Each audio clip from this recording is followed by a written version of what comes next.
Nodes are the core elements of a map designer team, and in this tutorial we will be looking at the different types of nodes in Map Designer. There are two types of nodes, the prefab node and the main nodes. The prefab node is basically a placeholder, and its properties will change depending on the node to which it is connected. There are two ways to create a prefab node.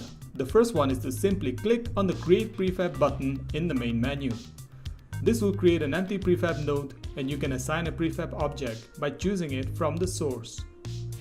The other method is to simply drag and drop a prefab object from the project window directly into the node view. This will create a prefab node with the prefab object assigned into the prefab node.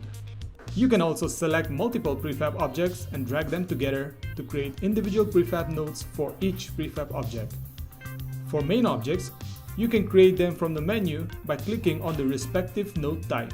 The floor node and the custom node have just one output for connecting prefabs, and you can connect prefab nodes by clicking on the output button and clicking on the prefab node like this. The wall, door, and window nodes have 4 outputs, and when you go to settings and toggle allow rotation, the location of the output buttons will reorient themselves. When the allow rotation toggle is switched off, the buttons are displayed like this, and these are what they mean. And when the allow rotation toggle is switched on, the buttons will be displayed in this way, and this is what they mean. You can find out where the nodes are connected in the property view. Let's take the example of a wall node.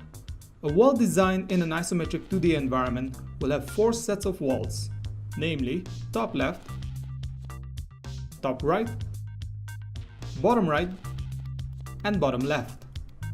To make sure that the correct design is assigned to the right section, you will need to create prefabs for each individual wall and connect them to the wall node.